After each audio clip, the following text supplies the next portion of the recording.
How's it going, everyone? The PlayStation Store continues to run its Essential Pick sale. The Halloween sale is still going on, and there's a Games Under $20 sale. I'm back at it to bring you guys deals under $10. We already did one of these videos. Go check that out if you're interested, but there's so many deals available. We could do another under $10 video. I don't know if we're gonna do another one, but we'll see. A lot of good stuff, so let's get right into it, and let's start things off with a couple of Assassin's Creed games. Want to give a shout to Assassin's Creed Rogue Remastered, which is 70% off for $8.99. I really liked Assassin's Creed Rogue. This game had the unfortunate fate of being released in the fall of 2014. Assassin's Creed at that point was kind of starting to lose a little bit of its hype.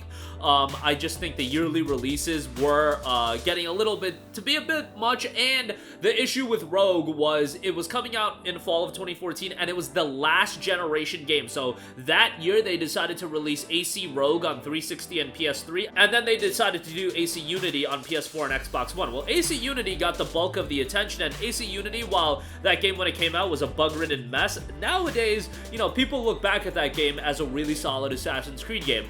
Alternatively, Assassin's Creed Rogue also, now people look back at it as a solid Assassin's Creed game, but even in the fall of 2014, it didn't get a lot of attention because the PS4 and X1 didn't have backwards compatibility. A lot of people weren't trying to dig up their own old consoles. You guys get the idea. Assassin's Creed Rogue took a lot of what worked in Assassin's Creed 4, the naval combat, worked really well in Assassin's Creed Rogue. It's not a super lengthy game, but has one of the more compelling main characters. The story's really solid, and it's that typical Assassin's Creed fare that I really enjoyed. I thought it was a really well done game. $9 for that is pretty good. And then for those of you that do want to get into the newer style of Assassin's Creed games, AC Origins is down to $9 as well. Is upgraded on PlayStation 5 from a frame rate standpoint, so you can play it on there and have a better experience. You guys already know my opinions on Assassin's Creed these days. I'm not crazy about them, but yeah, I understand a lot of you guys are into it, so I thought I'd give it a mention. The Gold Edition is down to $19.99, so you'll get a bunch of bonus content with that if you do decide to drop the $20. Next up, Catherine Full Body is 80% off for $7.99. This is a fantastic deal for an incredibly quirky puzzle game with a really good story. Now, with the Full Body Edition, you get another route to go through with another character being introduced, so it does add a layer of replayability. Even with that, I thought the initial $50 price tag was a little bit high, and I remember saying that when it was coming out, but down to $8. I mean, come on, this is a great price. And I've always said with Catherine, it's a great game that if you want to have, you know, somebody watch you play, ideally a significant other. Like, I don't think people gather around with the boys to, like, go through Catherine together, but I don't know, yo. You guys do whatever the hell you want to do, but Catherine Full Body Edition is a great game. $8. Puzzle gameplay isn't for everybody, but you can also set it to the easiest difficulty, and it'll be a breeze to go through. And the art style is really solid, but yeah, $8 for that, really good deal there. Next up, we have Dragon Age Inquisition Game of the Year Edition, 75% off for $9.99. So this is the third Dragon Age title, includes a bunch of DLC content as well, and for a lot of people, and I would agree with this rhetoric, this is the last great game that BioWare put out, because after this, it was Mass Effect Andromeda. After that, it was Anthem, and now Dragon Age Dreadwolf is just in dev hell. So, like, yo, BioWare is another one of those studios, like a Rocksteady, that I feel like, oh my goodness, their trajectory over the last 8 years or so has just been very depressing to see, but let's go back to Inquisition. Really solid game from a gameplay standpoint. Visually, I think it still looks great, and it was one of the first next-gen games that was a really solid showcase of what the generation was going to be. It was a cross-gen game, but like even still, I thought it was a good showcase of what the PS4 could do. And yeah, just a solid RPG all around. It is a sizable undertaking, so keep that in mind. $9.99, pretty good price there. Next up, we have City Skylines Remastered, 75% off for $9.99. Now, I really want to give this a mention just because City Skylines 2 has been kind of a train wreck.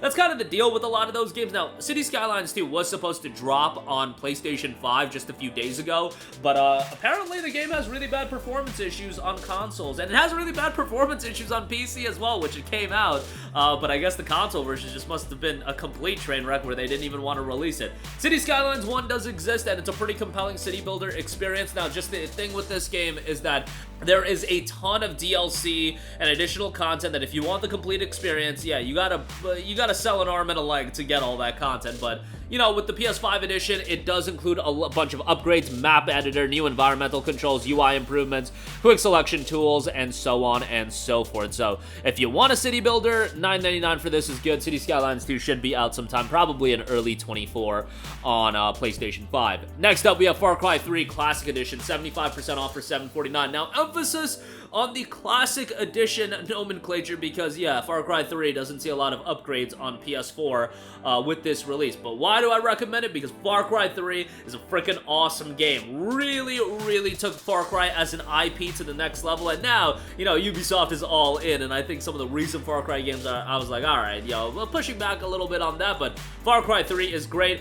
Kinda the ending portion of the game didn't really click with me, but I think that could be said for a lot of people. $7.49, however, for Far Cry 3, I think is a great deal, and I would strongly recommend it.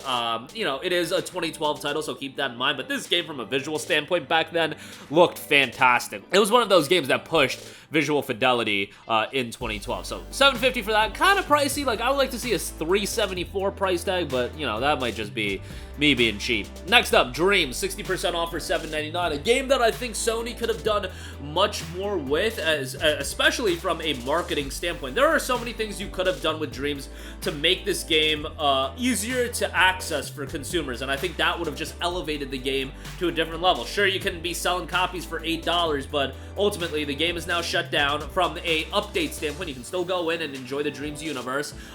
If you don't know, this is a game done by Media Molecule, who very much focus on their creation suite. So they did Little Big Planet, Mod Nation Racers, and Dreams honestly could be seen as their magnum opus, at least from a idea standpoint. The idea of having a game where you create other games and experience other creations from other people, it sounded like an incredibly compelling experience, and it is incredibly compelling. It just didn't click at a higher level, and I think Sony would have done a lot of good if they, you know, offered this as a PlayStation Plus incentive, maybe right out the gate. Maybe somehow this should have been a free-to-play game. I don't know. There were a lot of things Sony could have done with this game to make it a more compelling experience and just make it more accessible. Like, why did it take all these years for it to be a PlayStation Plus title, and it became a Plus title right before it was gonna be, you know, the updates were ceasing? Like, yeah, yo, I don't understand that, but Dreams, I still think, is an incredibly compelling experience to go into, and you don't have to worry about you being uncreative or not wanting to mess around with the creation suite. You can go in for what Dreams already has and experience the creations of people that are far more talented than you or I. So,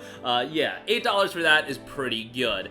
Journey, 50% off for $7.49. That game company title, man, I remember when Journey was coming out on the PlayStation 3, and I thought there was a little bit of hyperbole attached to Journey. Like, you're getting 10 out of 10s across the board. I thought it was a little bit of a stretch. Is it a incredibly engrossing game? Sure, I agree with you on that. And then people talking about, yo, the game made them cry at the end, and I was like, okay, I didn't feel that way about Journey, but if it made you cry, bro, Walking Dead Season 1 made me cry. So, like, yo, I ain't hating on that. It's just I didn't have that level of emotional pull from Journey, but I still thought it was a really well-made game in terms of an experience, and that's what that game company offers. They also did Flower.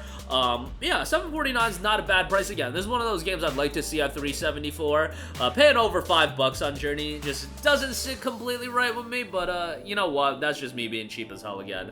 Next up, Tales of Vesperia Definitive Edition, 80% off for $9.99. Tales of Vesperia is a great game that does show its age a little bit. It came out all the way back in August of 2008, so, you know, we're 15 years removed from the original release of this game. I think the cast in this game is incredibly strong. Yuri is one of the best main characters in a video game ever. Not just in a JRPG, not just in a Tales of game, no, in a video game ever. Yuri is one of the best characters that you're gonna come across. The rest of the cast is pretty solid. The story's fairly good, and the gameplay, yeah, the gameplay shows its age in terms of it's a 15-year-old Tales of game. Like, it is what it is, but $9.99 for this, I think, is pretty good, and it's a lengthy game with a lot of additional content, post-game content, everything like that. Next up, Star Ocean First Departure R, 70% off for $6.29. We're coming up on Second Story R. Thought I would give a recommendation to First Departure R. This is a remaster and upgraded release of Star Ocean 1, so if you want to check that out, also had a release on PSP. Same whole spiel that they're doing with Second Story are. But yeah, $6.29 for that is pretty good. It's on Plus Premium. But yeah, check that out if you're into JRPGs. Next up, Okami HD, 50% off for $9.99. I mean, I've been plugging Okami HD and Okami in general for years and years at this point. At some point, I've promoted it enough and Okami 2 will be announced and my work here will be done. But yeah, seriously, I've been waiting on this game to get another entry, and Okami's just a tremendous game. If you look up a list of the top 20, 50, 100 PS2 games of all time, Okami usually ranks among the top 3 to 5, at the very least the top 10. It's just a remarkably well done game. The sound design, the presentation, the visual style, aesthetically, the game looks great. Always see a lot of comparisons towards The Legend of Zelda Wind Waker. It is just such a well-made game. Deserves a lot more love. Yes, I know Okami doesn't exist on the Nintendo DS. It seems like every time I talk about wanting an Okami 2, people are like, oh, dude, you gotta play Okami. Didn't trust me? I have, but, a full-fledged console sequel is what I'm talking about, but Okami HD for $9.99, quite good. Next up, Gravity Rush 2. This is 50% off for $9.99. Man, another IP that Sony just isn't doing much with. Gravity Rush is so awesome, and from an art style standpoint, gameplay is so compelling. The main character's great. Just a lot of love and care was put into the design of this game. The character designs are great. 50% off for $9.99 is an awesome deal. Yes, you should play Gravity Rush 1 as well, and it's unfortunate we'll probably never get a Gravity Rush 3, and like, a real sobering thought in the state of the industry of what Sony is doing is, think about all the money that they put towards Last of Us Factions, which ultimately probably will never come out, and all of this money that they put towards games as a service, your Concords and your Fair games. No slight on Concord or Fair Game, it's just like, yo, I don't know if those games are gonna click, but, you know, thinking about all of the money they put towards games as a service, Gravity Rush 3 could have been made 10 times over, 100 times over. Like, this game didn't have, like, a crazy budget, and it's just like, man, I think if Gravity Rush 3 came out in 2023 or 2024, whatever, I think the audience would have been more receptive towards it. I do feel the gaming landscape has changed a little bit, where a game like Gravity Rush should get a lot more attention. It's not like a game like this would have the biggest you know, budget in the world. Just at least port these games to PC so they can have a second wind on there. More people deserve to play Gravity Rush because it's so underrated, and yes, I know, me hating on games as a service is never gonna accomplish Gravity Rush 3 becoming a reality, but you know, it is a sobering thought, but I guess that's just not what brings in the money these days, and I can understand, yeah. If Fair Game pops off, if it's one of the biggest live service games that is available in the market, it's gonna make a lot more money than a potential Gravity Rush 3 could make. I understand that. It just sucks that that is the reality of the situation, but yeah. Diatribe over, go check out Gravity Rush 2, and that is gonna do it for me. What a way to end this video, but yeah, a lot of great stuff under the price of $10. Links to everything, as always, in the description box down below. That's gonna do it for me. Let me know all of your thoughts in the comments section down below. Sound off there. Thank you for watching, and goodbye. Hey guys, we hope you enjoyed the video, and if you did, make sure to hit the subscribe button, and if you're already subscribed, do us a favor and hit the bell icon. This way you'll be notified whenever we post a new video. That's the best way to keep up with all of our uploads, and we usually try to upload 2 videos a day. And with the bell icon hit, you'll be notified whenever we do upload a video. As always, thanks for watching.